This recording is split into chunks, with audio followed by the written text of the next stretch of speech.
আমরা আজকে এসেছি আপনাদের কাছে জুলাই গণ অভ্যুত্থানের বার্তা নিয়ে, যেই বার্তা একটা ইনসাফ ভিত্তিক রাষ্ট্র কায়েমের জন্য আমাদেরকে স্বপ্ন দেখায়, যেই বার্তা একটা বৈষম্যহীন বাংলাদেশের স্বপ্ন দেখায়। আমরা সেই বাংলাদেশের স্বপ্ন দেখি।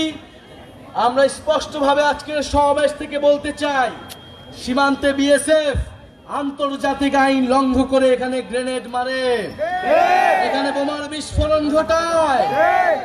আমরা কিন্তু এই সব আগ্রাসন আর মেনে নিব না। অনেক কাল হয়েছে, সীমান্তে অনেক বাহাদুরি হয়েছে দাদাদের, সেই বাহাদুরির দিন শেষ হয়েছে।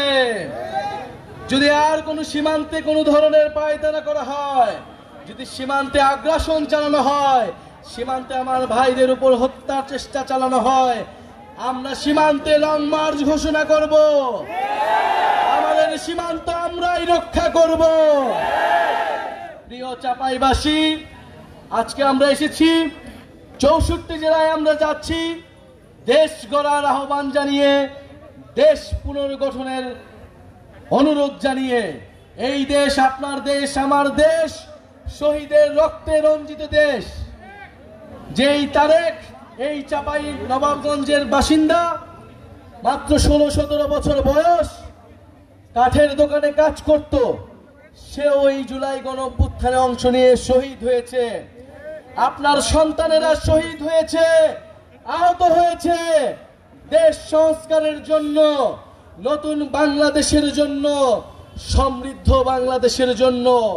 সেই স্বপ্ন পূরণ করা আপনার আমার দায়িত্ব। আপনার আমার কাছে সেই স্বপ্ন হচ্ছে আমানত। সেই আমানতের খেয়ানত আমরা করতে পারি না। ইনশাআল্লাহ আমাদের সেই স্বপ্ন পূরণ হবে। আমরা আজকে বিদায় নিচ্ছি।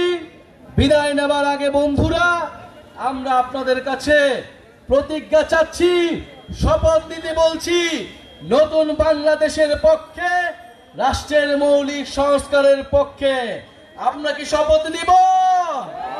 নতুন বাংলাদেশের পক্ষে আমরা আছি, সংস্কারের পক্ষে আছি। এই মুহূর্তে কি দরকার?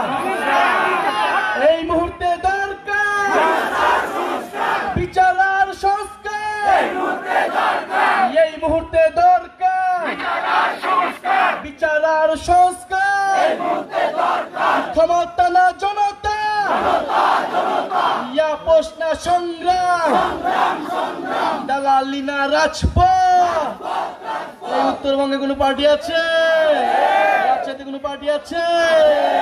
চাঁপাইয়ে কোন পার্টি আছে?